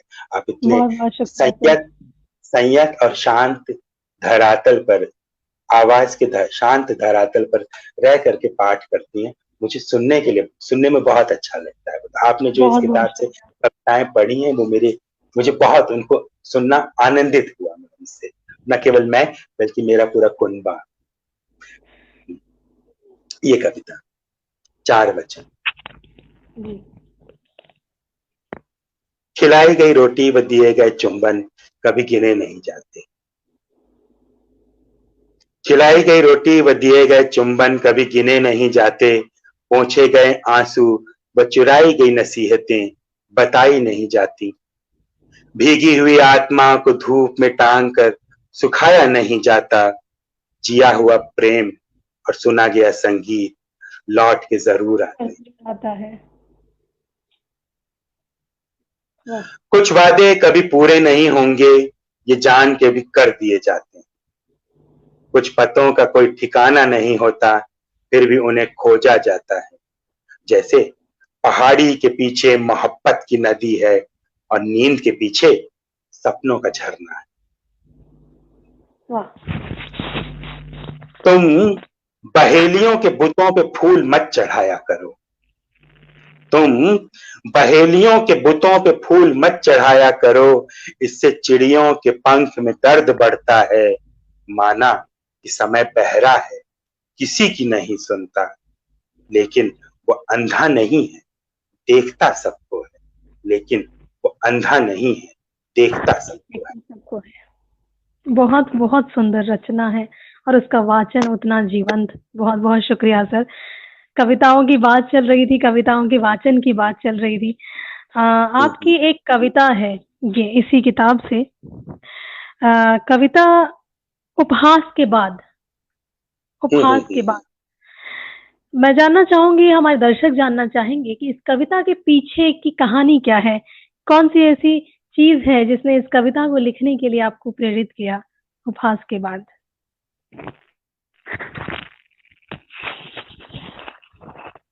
इसके लिए इस कविता को पहले पढ़ दूं, क्योंकि बहुत कई लोग ऐसे होंगे जिन्होंने इस कविता को पढ़ा नहीं। और उपहास के बाद कहाँ है? Page number 93। एग्जैक्ट। ये कविता खैर अपने आप में वो सारी घटनाएं, वो सारी कहानी अदृश्य तौर पर या अंतरधारा की तरह बता देती है कि साहित्य में कितनी राजनीति होती है, या पूरे जीवन में कितनी राजनीति, हर कितनी कोई रिलेट राजनीति। कर सकता है। हाँ बिल्कुल। आप अगर समझ लो कि किसी दफ्तर में काम करते हैं, तब भी ये आपके साथ ये कविता जुड़ जाएगी। अगर आप किसी स्कूल में टीचर की तरह पढ़ा रहे हैं, तब भी ये कविता आपके साथ जुड़ जाएगी। और साहित्य में है, खासकर कविता में, तब भी ये कविता आपके साथ जुड़ जाएगी। क्योंकि पहले आपको स्वागत किया जाता है। आओ आओ, आप एकदम नए नए हो ना, तो आपका स्वागत किया जाता है। क्योंकि जो मठाधीश है उसको उम्मीद ये होती है कि ये नया लड़का आया है, इसको थोड़ा सा पुचकार देंगे तो ये हमारे काम आएगा, तो आपका स्वागत करते हैं। फिर वह गले लगाते हैं आपको। कुछ समय बाद जब आप अपनी एक इंडिपेंडेंट वॉइस पाना शुरू करते हो, अपने पैरों पे खड़े होना शुरू होते हो, बोलते हो कि नहीं मिस्टर मठाधीश, हम आपके छत्र छाया में नहीं है, हम आपके नौकर नहीं है, हमारी एक अपना एक वजूद है, तब आप विद्रोह करते हो। और वहां से शुरू होती है प्रॉब्लम। तब वो आपको जितना उसने स्वागत किया रहता है, उतना वो आपकी पिटाई करता है। तो आप पिटाई करने के बाद भी सरवाइव करते हो, तो आपका उपहास करने लगते हैं, मजाक उड़ाते हैं। सामूहिक रूप से मजाक उड़ाया जाता है, सोशल मीडिया पे पोस्ट बना बना के मजाक उड़ाया जाता है आपका। फिर भी आप खड़े रहते हो तो आपको उपेक्षित किया जाता है। उस पर ध्यान ही मत दो, उसकी बात नहीं। ये जो पूरी की पूरी प्रक्रिया है, ये कविता उसी पर है। और अगर कविता सुने तो फिर हमको फिर वो कहानी अपने पूरे जीवन की साथ रिलेट होती है। बिल्कुल बिल्कुल। उपहास के बाद पहले वो तुम्हारा स्वागत करेंगे, गले लगाएंगे। जब तुम स्थिर होकर सोफा पे बैठ जाओगे, वे खुद चाय पिएंगे और तुम्हारी उपेक्षा करेंगे। तुम कुछ बोल पाओ उससे पहले वे तुम्हें पीटना शुरू कर देंगे। उनमें से एक हाथ बढ़ा के तुम्हें उठाएगा, सहानुभूति देगा, है ना। उनमें से एक हाथ बढ़ा के तुम्हें उठाएगा ताकि दूसरे तुम्हें फिर से धक्का मार के गिरा दें। फिर सब एक साथ हंसने लगेंगे, तरह तरह से हंसेंगे, किसिम किसिम से हंसेंगे, कखौरियां खुजाते हुए हंसेंगे, लोटपोट होते हुए हंसेंगे। तुम धीरे धीरे खड़े होगे, तुम्हारी रीढ़ अब भी सीधी है, ये देख के उन्हें अचरज होगा, फिर तुम वहां से चले जाओगे। वे खुद को हारा हुआ जानेंगे और तुम पे फिर हंसेंगे। स्वागत, उपेक्षा, पिटाई, उपहास। स्वागत, उपेक्षा, पिटाई, उपहास समकालीन वाहन के ये 4 पहिए हैं। वाह। तुम्हारे चले जाने के बाद वे तितर बितर हो जाएंगे। तुम्हारे चले जाने के बाद वे तितर बितर हो जाएंगे। बाथरूम की लादी पे अकेले बैठ के, उकड़ू बैठ के, उनमें से हर कोई सुबकता रहेगा देर तक और सोचता रहेगा कि इतने दिनों तक दूसरे पे हंसने के बाद भी खुद पे रोने की इच्छा कमबख्त चली क्यों नहीं जाती। इतने दिनों तक दूसरे पे हंसने के बाद भी खुद पे रोने की ये इच्छा कमबख्त चली क्यों नहीं जाती। बहुत उम्दा रचना है सर। ये है कि वो सामूहिक तौर पर आपका मजाक तो उड़ा रहे होते हैं, लेकिन अंदर ही अंदर उनको ये पता होता है कि वो हार चुके हैं। उन्होंने सब कुछ किया वो, लेकिन वो आपको गिरा नहीं सके। आप बार बार उठ के खड़े हो गए और आप आगे बढ़ते जा रहे हो, सफल होते चले जा रहे हो। तो वो जो आपका मजाक उड़ा रहे थे, आप पे जब ग्रुप में मिलते हैं तो आपके ऊपर हंसते हैं, लेकिन जब अकेले में जाते हैं तो अपने आप पे रोने लगते हैं, क्योंकि वो हार चुके। ये है इस कविता का पूरा चीज। बहुत बहुत बड़ी प्रेरणा मिलती है, स्पेशली जो ये आजकल के लोग जो हम इस तरीके की बातें सुनते हैं ना सर, मेंटल इलनेस या डिप्रेशन वाली बातें, इस कविता से हमें बहुत बड़ी सीख मिलती है कि जो हमें गिरा रहे हैं वो खुद अकेले में खुद पर रो रहे हैं, वो खुद से हार चुके हैं। बहुत बड़ी बात है सर, बहुत बहुत शुक्रिया सर।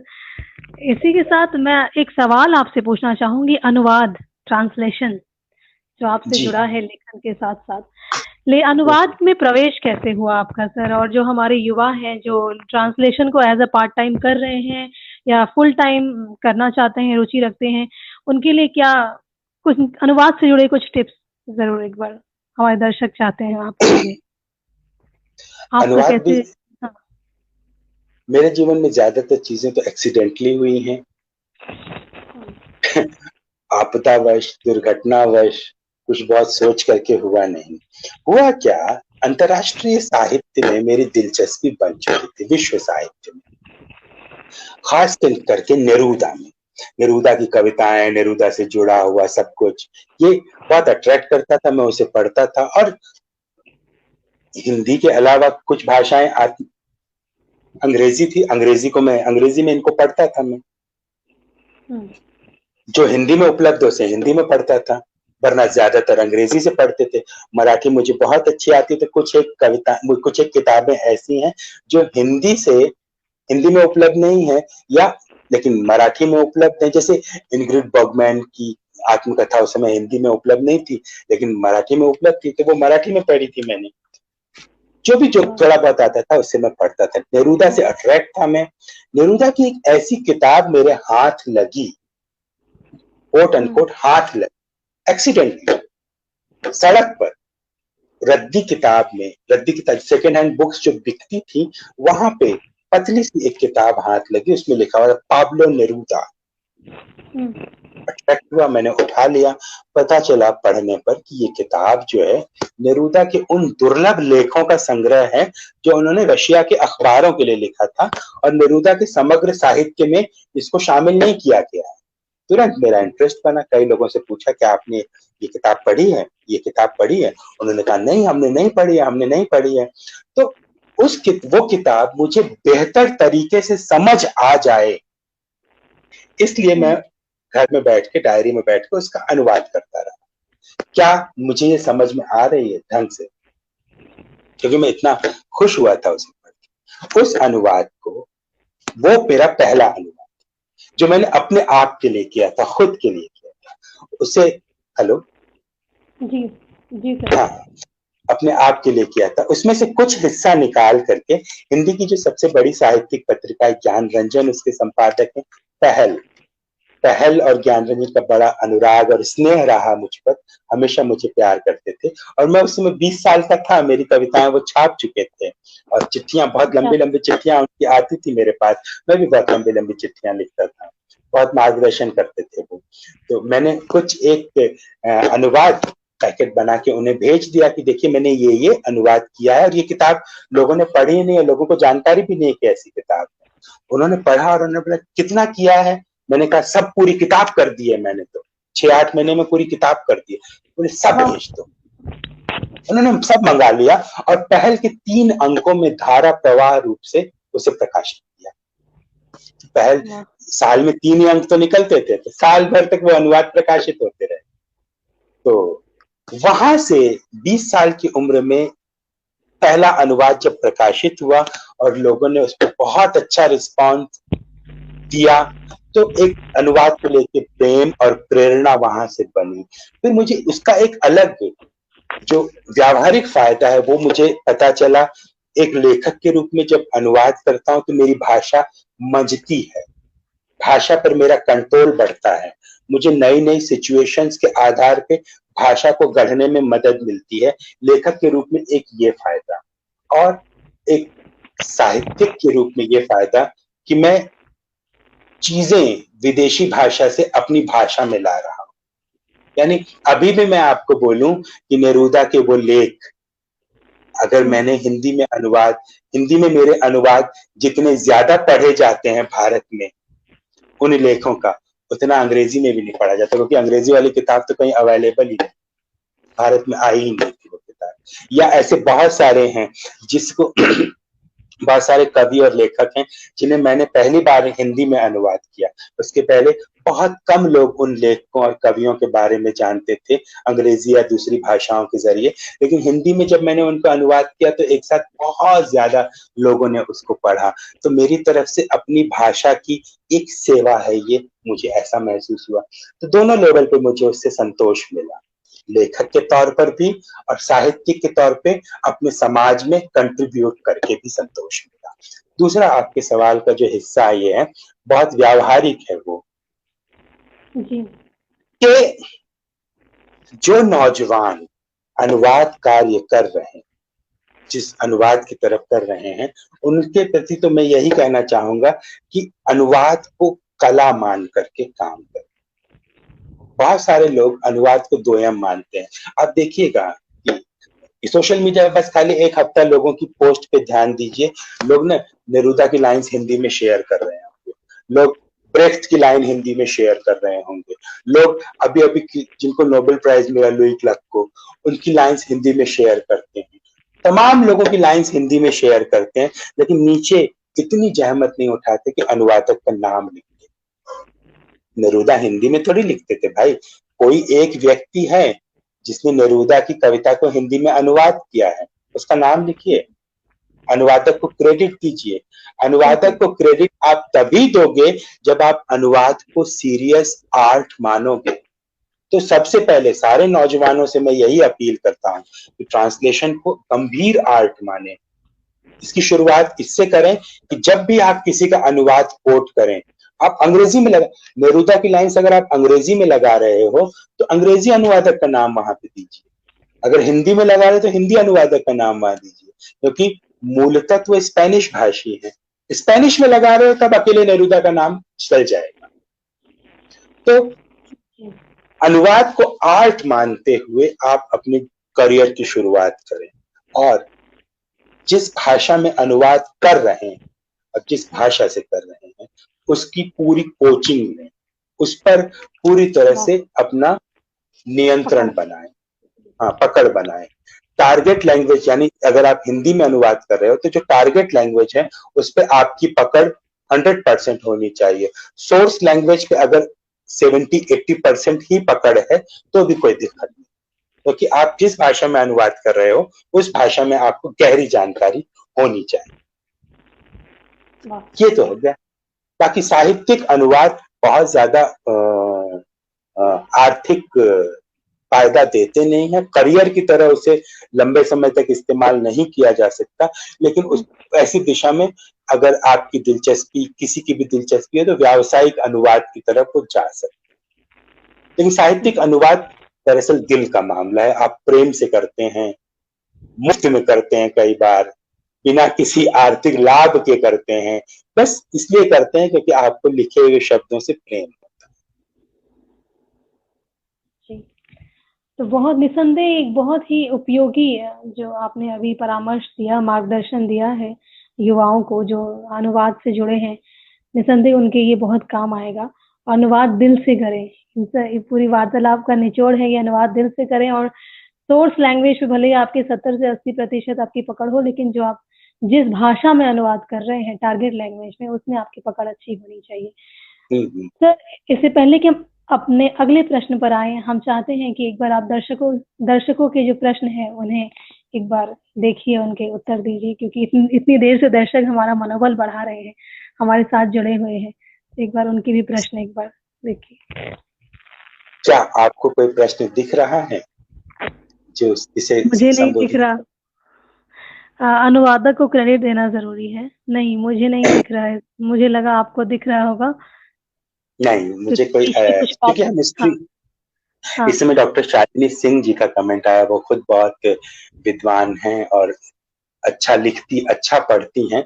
वो कह रही हैं कि सहमत हूँ, अनुवादक को क्रेडिट देना जरूरी। अनुवाद के बारे में एक ये बहुत बुनियादी चीज है। पता है, वेस्ट में, पश्चिम में एक पूरी मुहिम चलती है। ट्विटर पे, फेसबुक पे, इंस्टाग्राम पे एक हैशटैग है, कभी आप लोग ट्राई कीजिएगा, name the translator. Hashtag name the translator. वो लोग एक ऐसा ट्रांसलेटेड वर्ल्ड नाम का एक पूरा एक ग्रुप है, 10-12 दोस्तों का, जो ट्रांसलेशन पर काम करते हैं और ट्रांसलेशन को सीरियसली लेते हैं। वो दोस्त क्या करते हैं, कहीं भी ऐसी रचनाएं स्पॉट करते हैं कि जिसमें ट्रांसलेशन दिया गया है लेकिन ट्रांसलेटर का नाम नहीं दिया गया है, तो वहां जाके कमेंट में सिर्फ नेम द ट्रांसलेटर लिख के आ जाते हैं। Hashtag name the translator. कोई ऑब्जेक्शन नहीं लेना, but hashtag name the translator. मुझे लगता है हिंदी में हमको भी ये चलाना चाहिए, ट्रांसलेटर का जी, नाम। बिल्कुल। बड़ी-बड़ी संस्थाओं चाहे में, सरकारी संस्थाओं में भी अगर देखा जाए तो वो ट्रांसलेटर का नाम मेंशन नहीं करते। छुपाते सरकारी हैं, बताना नहीं चाहते। आप देखिए, कई बार ऐसा होता है कि किताबों के भीतर ट्रांसलेटर का नाम गायब है, क्योंकि वो छुपाना चाहते हैं, बताना नहीं चाहते कि हमारी ये किताब ट्रांसलेटेड। उनको लगता है कि ट्रांसलेशन होगा तो ठीक से चलेगी नहीं। लेकिन दुनिया में ट्रांसलेटेड लिटरेचर की बड़ी अहमियत है। जितने बड़े लेखक हैं उनको हम पढ़ ही ना पाते अगर ट्रांसलेशन ना होता। और एक और बहुत जो इसी में जरूरी बात है वो ये कि हम एक लेखक के तौर पर ज्यादा कुछ नहीं तो कम से कम 2-4 साल में पोएम्स, 2-4 कविताएं अपनी तरफ से अनुवाद करके भी कंट्रीब्यूट कर सकते हैं। लगातार अनुवाद करते हैं, जो भी आपको कुछ नया दिखता है, कॉपीराइट से बाहर की चीज, कॉपीराइटेड अगर है तो व्यावसायिक बंधन हो जाएगा एक। कॉपीराइट से बाहर की कोई चीज अगर आपको दिखती है, या फिर कविता दिखती है, क्योंकि सिंगल पोएम के या 2-4 कविता के ट्रांसलेशन में कई बार कॉपीराइट इश्यू नहीं होता। अगर आप नया पढ़ते हैं तो उसे अपनी भाषा के लोगों तक जरूर लेकर के आए, उन तक पहुंचाएं। ये जब कोशिश होती है ना, तो नए लोग जो है ना, वो नए बच्चे जो हैं, नौजवान जो हैं, ट्रांसलेशन को सीरियसली लेना शुरू करते हैं, उसकी तरफ अट्रैक्ट होते हैं।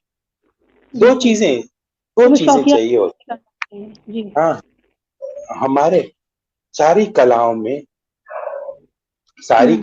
जो है, बुनियादी चीज ये होती है, कलाकार को ताली चाहिए होती है, यानी सराहना, यानी प्रशंसा, यानी एक किस्म की रिकॉग्निशन। आप कलाकार को 2 रोटी कब खिलाओ लेकिन 4 ताली एक्स्ट्रा सुनाओ उसको, तो वो खुश होता है।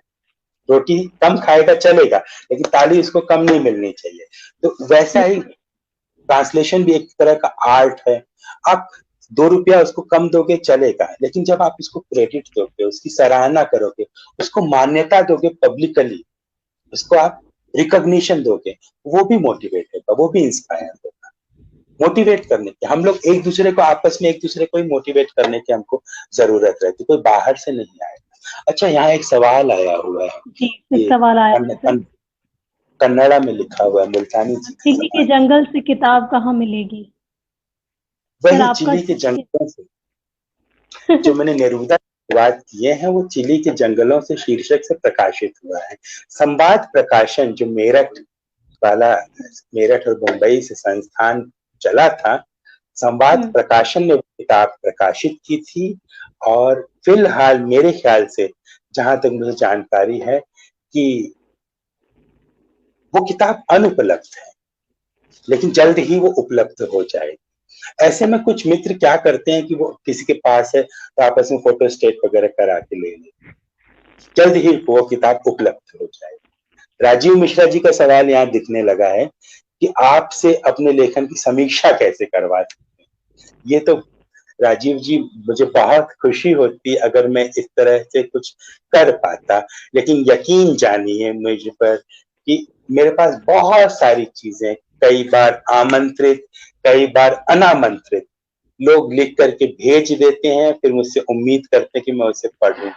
मुझे माफ कीजिएगा, क्योंकि जीवन में समय की कमी इतनी अधिक है कि कई बार अपनी लिखी हुई अपना काम भी सही समय पर मैं नहीं कर पाता हूँ।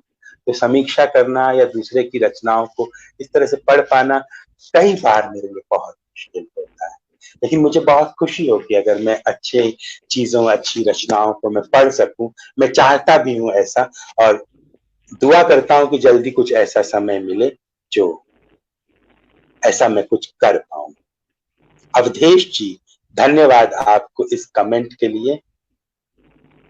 पढ़ के, इस तरह की बातें पढ़ के, इस तरह की सराहना पढ़ के खुशी होती है। धन्यवाद आपको इस बात के लिए। Sanyogita, over to Sanyogita. Sir बात हो रही थी मनोबल बढ़ाने की कि कलाकार को 2 ताली एक्स्ट्रा दीजिए, भले 1 रोटी कम दीजिए, लेकिन वो फिर भी उसका मनोबल ज़रूर बढ़ेगा। अगर हम बात करें कि साहित्य की अगर बात करते हैं, जहाँ पे हम देखते हैं कि मंचों की तरफ जो आम जनता है, जो साहित्य से नहीं जुड़ी, जिन्हें एंटरटेनमेंट चाहिए, जिन्हें मनोरंजन चाहिए, वो गीत, मुक्तक इस टाइप की लयबद्ध कविताओं से जुड़े हैं। लेकिन अगर हम बात करें कि कुछ ऐसे लेखक हैं, लेखकों का कुछ प्रतिशत है जो छंद मुक्त या मुक्त छंद कविताएं या गद्य कविताओं से जुड़ा हुआ है, जिनमें लय नहीं है, जिनकी कविताओं में छंद नहीं है, तो वहां पे उस दिशा में दर्शकों के भारी हुजूम को कैसे हम टर्न करें, कैसे हम जुटाएं दर्शकों को, जो स्पेशली जो लेखक हैं जो गीत मुक्तक नहीं लिखते, जो गद्य कविताएं लिखते हैं, मुक्त छंद लिखते हैं, वहां पे हम दर्शकों को कैसे जुटाएं?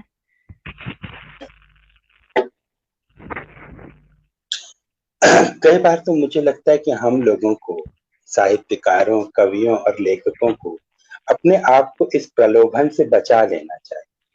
ये जो भीड़ से हम अट्रैक्ट होते हैं ना, कि जैसे हम कई बार तुलना करते हैं, बार बार मैं सुनता हूँ कि फला कवि हैं, वो कवि सम्मेलन के कवि हैं, मंच के कवि हैं, गीत लिखते हैं, छंदबद्ध लिखते हैं, और उनको सुनने के लिए 20,000 लोग इकट्ठा होते हैं।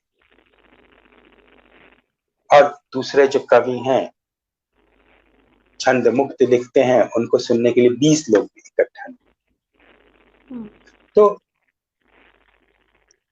क्या हम भीड़ को श्रेष्ठता का पैमाना या इस तरह से कुछ मान सकते हैं?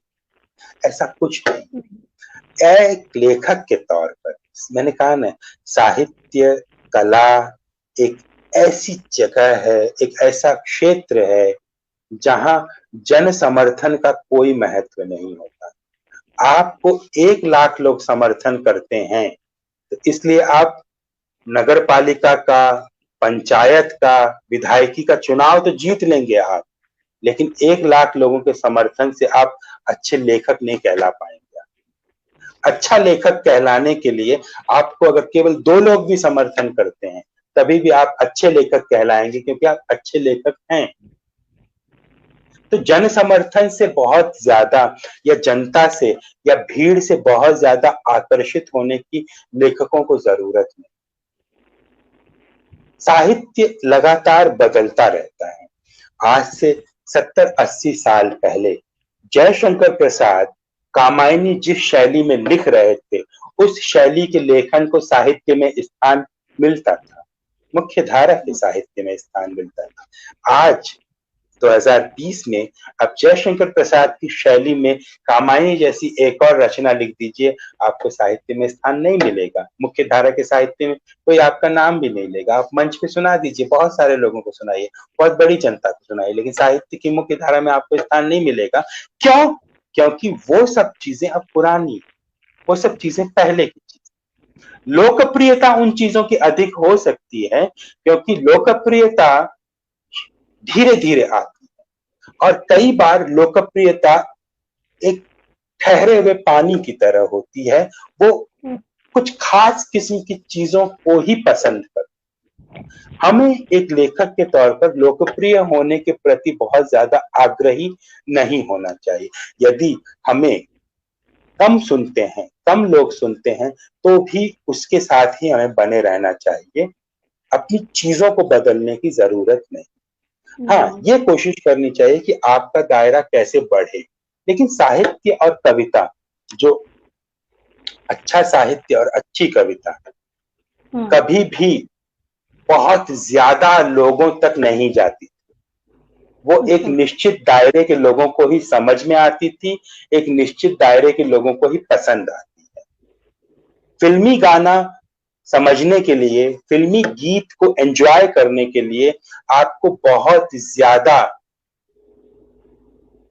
समझदार या पढ़ा लिखा होने की आवश्यकता नहीं है। आप साधारण तौर पे भी उसको एंजॉय कर सकते हैं, लेकिन साहित्य को एंजॉय करने के लिए आपके पास पहले की एक ट्रेनिंग होनी चाहिए। तो वो ट्रेनिंग सबके पास नहीं होती, इसलिए साहित्य सबके लिए नहीं। जैसे वो कहते हैं ना कि रोटी और कविता सबके लिए होनी चाहिए। कुछ लोग कहते हैं कि नेरूदा ने कहा था, नेरूदा ने नहीं कहा था, किसी और का वाक्य है ये। रोटी और कविता सबके लिए होनी चाहिए, लेकिन ये एक विशेष परिस्थिति में कहा गया वाक्य है, क्योंकि रोटी तो सभी खा लेंगे, ये तो है, भोजन सबको चाहिए होता है, लेकिन कविता सबके अलग अलग हो, सबकी कविता की डिमांड अलग अलग। कोई जो है वो काका हाथ रसी की कविता से खुश हो जाएंगे, और कोई मुक्तिबोध की कविता से खुश होंगे। तो कविता तो सबकी अलग अलग हो गई। मुक्तिबोध की कविता से खुश होने वाले लोगों का परसेंटेज कम होगा, दूसरे लोगों से खुश होने वालों का परसेंटेज ज्यादा होगा। तो ये कोई तराजू नहीं। जितनी जैसी जिसकी समझ होगी वो अपनी समझ के हिसाब से सुनेगा। हाँ, आपको कोशिश करनी चाहिए कि आपकी धारा की कविताएं फैलती रहें, थोड़ा ज्यादा विस्तृत हो, लोगों तक पहुंचे। जी सर, बहुत बहुत शुक्रिया सर।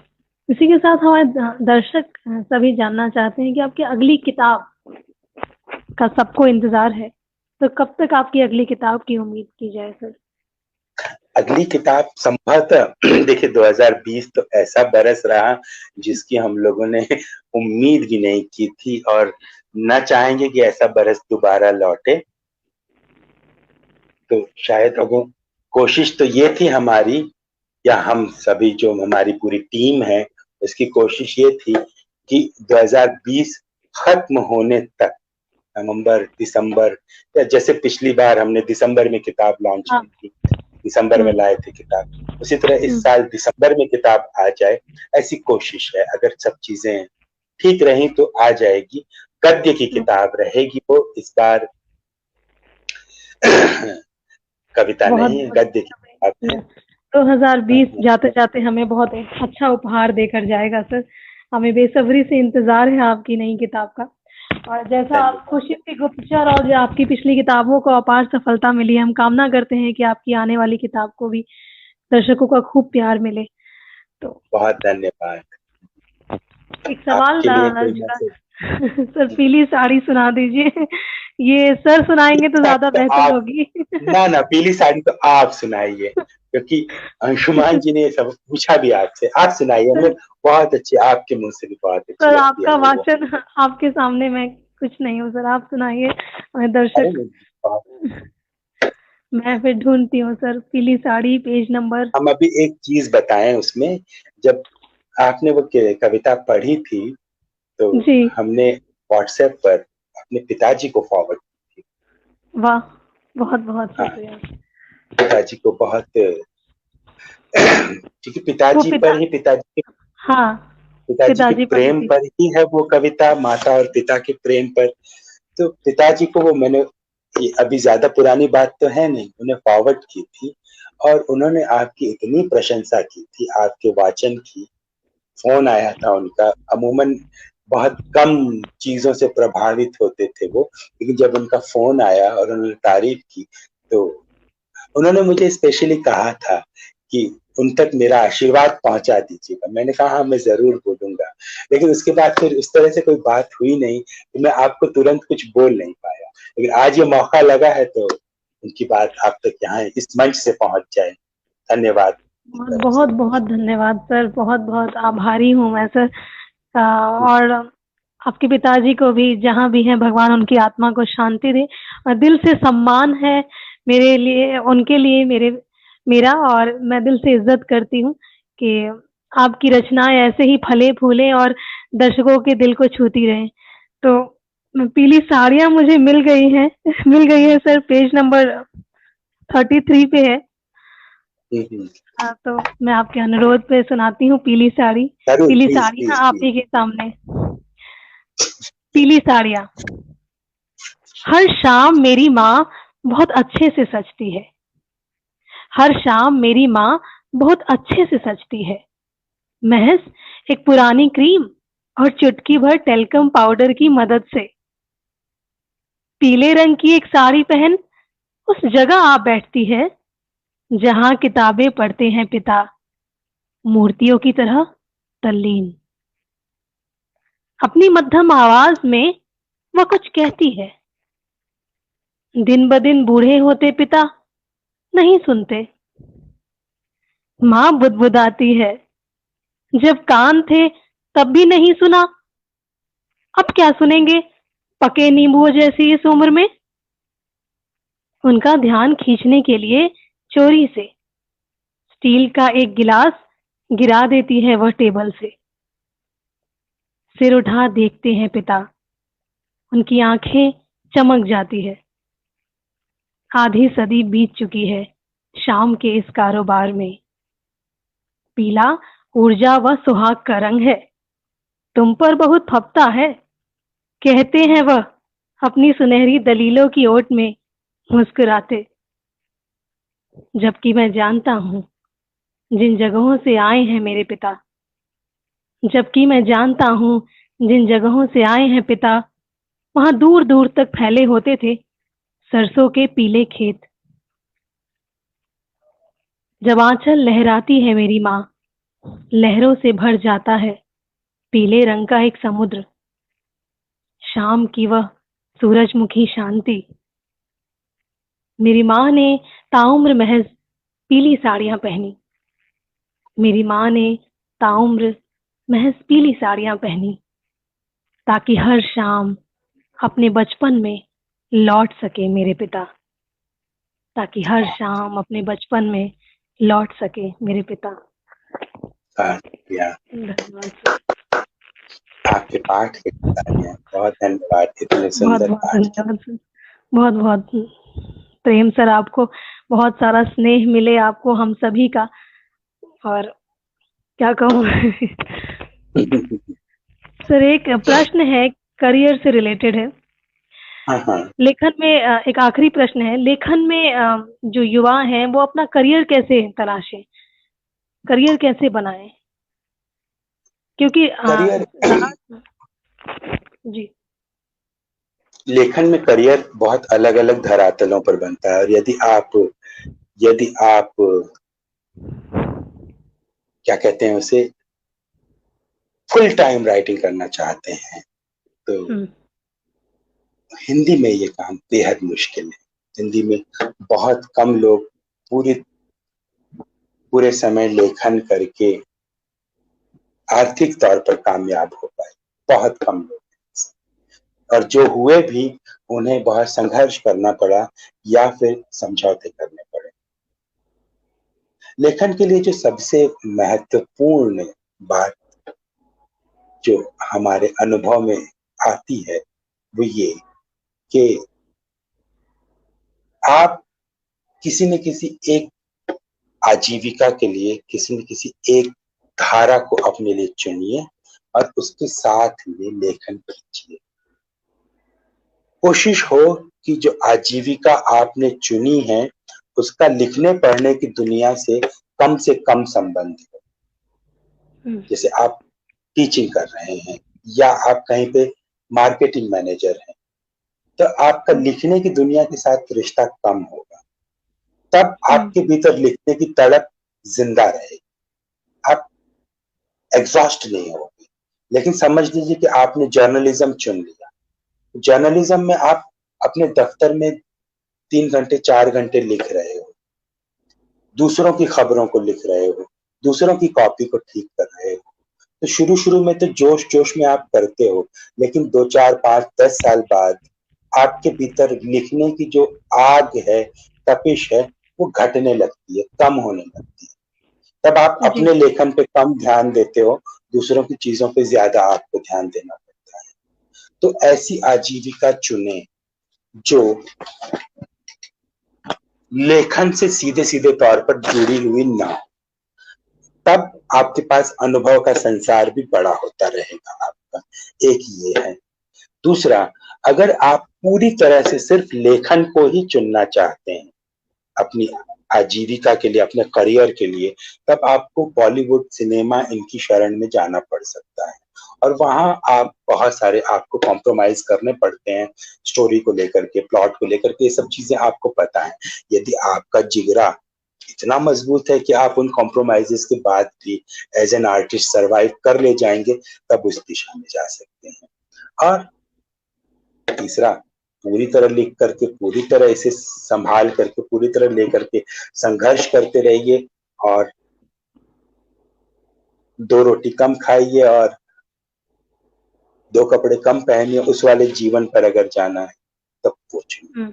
मैं हमेशा सुझाव ये देता हूँ, ये सुझाव हमेशा अपने दोस्तों को देता हूँ कि आजीविका के लिए एक अलग धारा अपने लिए चुन के रखें। ये तो हो गया बिल्कुल व्यावहारिक स्तर का सुझाव, व्यावहारिक स्तर की बातचीत। अब ये जो लेखन है उसको अपने जीवन में कैसे उतारना है, तो ज्यादातर लोगों को 22-25 की उम्र तक ये बात समझ में आ जाती है कि उनको लिखना है। इसी उम्र में या जिस भी उम्र में जब भी आपकी आंख खुलती है, तब सबसे पहले आप अपने लिए ये जानने की कोशिश कीजिए कि आप कविता ज्यादा मुफीद है आपके लिए या कहानी ज्यादा अच्छी है आपके लिए, आप किस विधा में ज्यादा कंफर्टेबल होते हैं। कविता, कहानी, उपन्यास, नॉन फिक्शन लेखन, निबंध लेखन, गद्य लेखन, किस तरह का, किसमें आपका व्यक्तित्व ज्यादा अच्छी तरह से खुलता है, इसे पता करने की कोशिश कीजिए। और सबसे ज्यादा कोशिश कीजिए अपने भीतर की ईमानदार आवाज को पहचानने का। जो लोग अपनी अंतरात्मा की आवाज को अपने लेखन में पहचान लेते हैं, उनको किसी किस्म का संघर्ष करने की आगे जरूरत नहीं पड़ती। वो बैठते हैं और उनकी अंतरात्मा की आवाज खुल करके बोलना शुरू कर देती है। तब उन्हें तकनीक के बारे में, प्लॉट के बारे में, सिस्टम के बारे में, आर्ट के बारे में ज्यादा सोचने की जरूरत नहीं पड़ती। अंतरात्मा की आवाज को पहचानने की सबसे ज्यादा कोशिश करें। इसके लिए जाने कि मैं किस तरह का व्यक्ति हूं, मैं कैसी राइटिंग कर सकता हूं। मैं हूं बहुत इंट्रोवर्ट आदमी, मैं ज्यादा भीड़ के बीच जाता नहीं हूं, मैं ज्यादा भीड़ के बीच रहना पसंद नहीं करता हूं, और मैं लिख रहा हूं क्रांतिकारी कविताएं, खूब बड़ी बड़े नारे लिख रहा हूं मैं, तो वो मेरे व्यक्तित्व के साथ बहुत सूट करेगी। मेरे व्यक्तित्व के साथ जिस तरह की बातें सूट करती, क्या वैसी आवाज मैं अपने आप को ढूंढ करके दे रहा हूं या पा रहा हूं, उस पर मेहनत कीजिए। 2 4 8 10 साल लग जाते हैं इस पूरी प्रक्रिया में। किसी किसी को 6 महीने में मिल जाता है और किसी को 6 साल लग जाते हैं।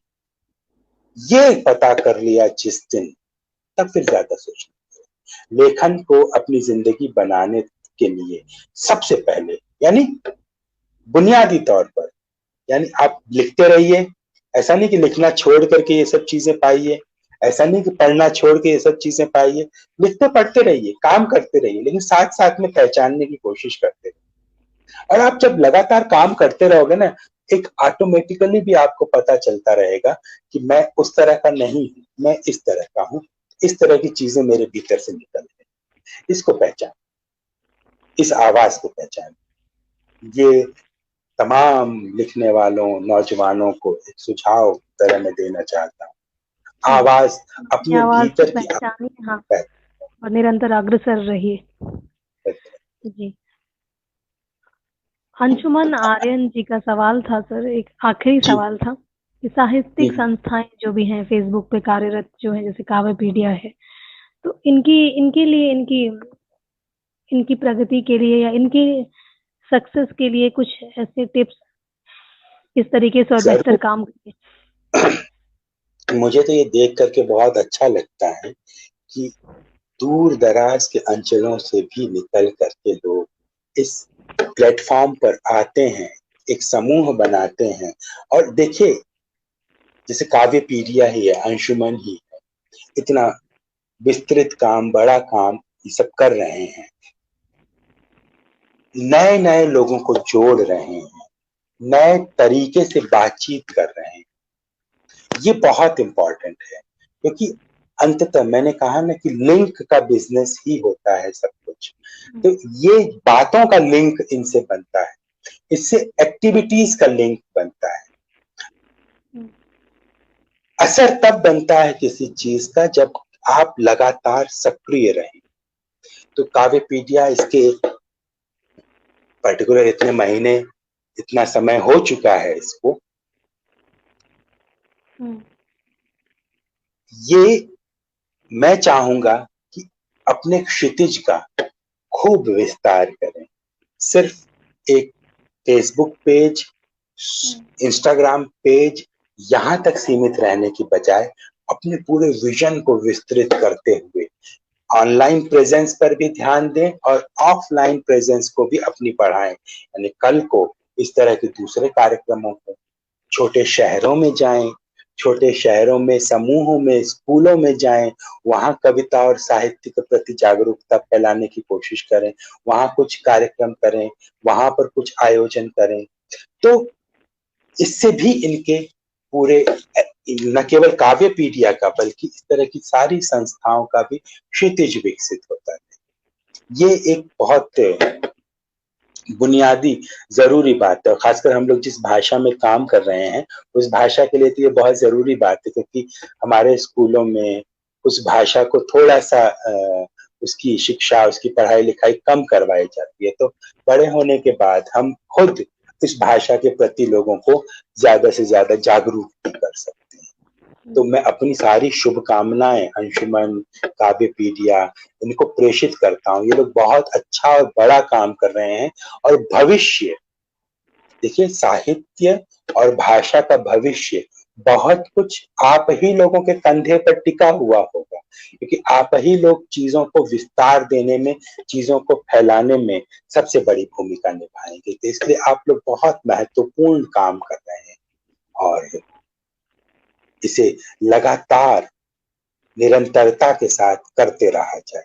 इस तरह के संगठनों ने, ऑनलाइन फोरम तो अभी बना है कुछ एक आध दशक, एक डेढ़ दशक में, इस तरह के संगठनों ने 20वीं शताब्दी में दुनिया में बहुत बड़े बड़े काम किए हैं, छोटे पैमाने से शुरुआत करके। आप सभी उनसे प्रेरणा लेकर के लगभग वैसा ही काम ऑनलाइन फोरम में करें। तो इसलिए भी बहुत अच्छी, महत्वपूर्ण सिर्फ पहल ऑनलाइन को। बल्कि ऑफलाइन भी अपना नेटवर्क का विस्तार करें। जी जी। तो इसी के साथ बहुत बहुत शुक्रिया हम गीत जी का करना चाहते हैं, हमारे सारे दर्शक, कि आपने अपना अमूल्य वक्त दिया, कीमती वक्त दिया, और आपके निसंदेह आपके सुझाव हमारी प्रगति के लिए, एक इंडिविजुअल की प्रगति के लिए, और हम सब की एज अ पोर्टल, जो एज एक साहित्यिक पेज जो है उसकी प्रगति के लिए भी जरूर काम आएंगे। और हमें आपकी अगली किताब का बेसब्री से इंतजार है, और हम सब की शुभकामनाएं और स्नेह आप सब आपके साथ है। इसी तरह आपकी असंख्य कविताएं छपे और अपार सफलता प्राप्त करें। और उम्मीद है कि अगले साल ये लॉकडाउन का सारा सीन खत्म हो और हम इस महामारी से भी उबरे। हाँ, ये तो बहुत ज़रूरी है ये उम्मीद हमारे बीच बनी रहनी चाहिए, ये सब चीज़ें और ये सारी नेगेटिविटी खत्म हो, पॉजिटिव चीज़ें होना शुरू हो। बिल्कुल। जी सर, तो इसी के साथ-साथ हम इस सेशन को समाप्त करना चाहेंगे। एक बार फिर गीत जी का हार्दिक अभिनंदन। मैं गीत जी का बहुत-बहुत शुक्रिया करना चाहूँगी कि उन्होंने अपना वक़्त दिया। नमस्ते सर। नमस्कार संयोगिता जी, बहुत शुक्रिया आपका भी और काव्य मीडिया का। धन्यवाद। बहुत-बहुत शुक्रिया। धन्यवाद।